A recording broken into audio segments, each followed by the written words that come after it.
The last question. Yes. Yes, Rabbi Cooper, due to general misconception, the Western world, especially European Union, has some reservation about religious observations, such as ritual slaughter, which is a religious observation both in Islam and in Judaism.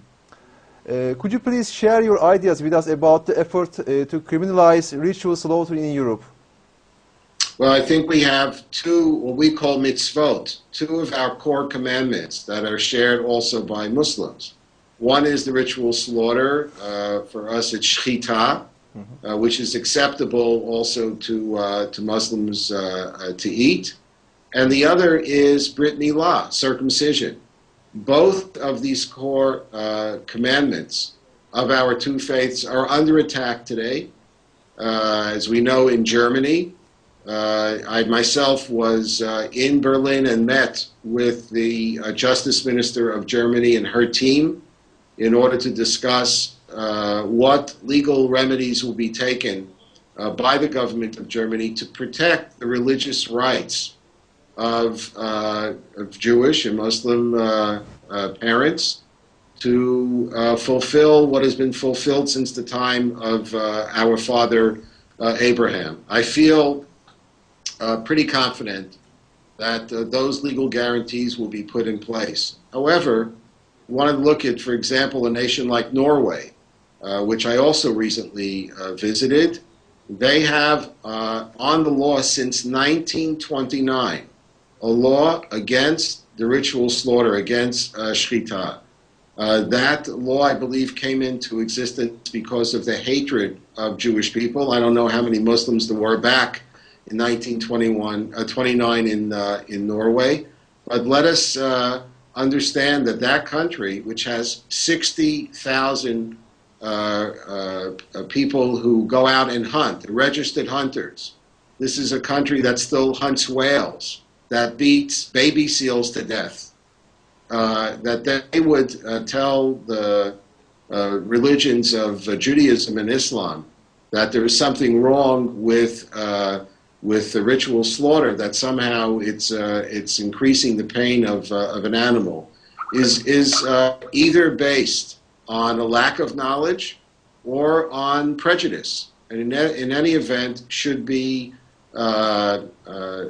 very vigorously opposed by those who also believe in basic human rights. Religious rights are also basic human rights. So I think we're going to see more examples of these efforts, especially in Europe, where those who promote the ideas perhaps say outwardly it's because they're worried about little children's pain. Hard to really see that. Or somehow they're animal rights activists, and somehow this age-old tradition of Jews and Muslims is barbaric. I think it's a way for, in Europe especially, for those who don't like Muslims and don't particularly like Jews to support such legislation without having to articulate their hatred against these two groups. So we have to work diligently together where we can, and also with the general population in these European countries, to educate the overwhelmingly secular societies, like, why are these actions, why are they important, what is the spiritual aspect of keeping these traditions alive. Young people today in Europe are clueless. They know nothing really about our faith. So it's not only a challenge to us by those who mean to discriminate against Jews and Muslims. In a broader sense, it's a challenge for us to educate, to approach younger people through social media, through direct connections, to explain why it is that these kinds of mitzvot, these kinds of actions, are actually positive, not just for the faithful, but in a more general sense. And I would say that we have a very, very long way to go and a very steep mountain to climb in an environment that is becoming more and more contentious and negative towards religious people.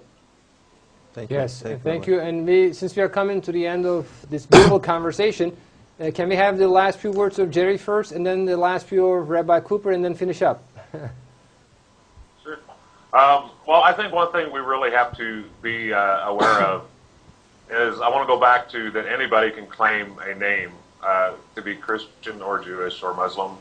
And we have a lot of people in all faiths, or I'll say there are people in all faiths, that really just seem to go on tradition or ideological traditional values, and they act on those. And I think this is a big problem that we have to overcome, is to educating people that a lot of tradition that they see or that they hear is not all people of all the religions, as far as the hate speech and the racism and the prejudice that we have seen, as was mentioned, like in Norway, and which is worldwide in places. There are a lot of people that have seen a lot of things that are misguiding about all three faiths of the books.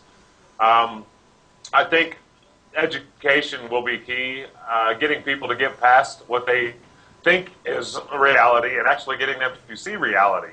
Because in religion, you know, there is no violence and there's no pain. You don't go out and purposely cause them pain or create violence in God's name. I mean, Allah is, you know, there's a lot of tradition and a lot of propaganda that goes in with that. And I think if we keep having shows like this, we keep having the guests we have, we keep doing the work we're doing, and other people such as Alexander that keep doing the work we're doing, I think we're putting a pretty good head up against the evil in the world, inshallah. And Rabbi Cooper, can we have your message to both Turkish public and the Islamic world? To the Turkish public, I want to say to the people of Turkey that we consider the people of Turkey friends.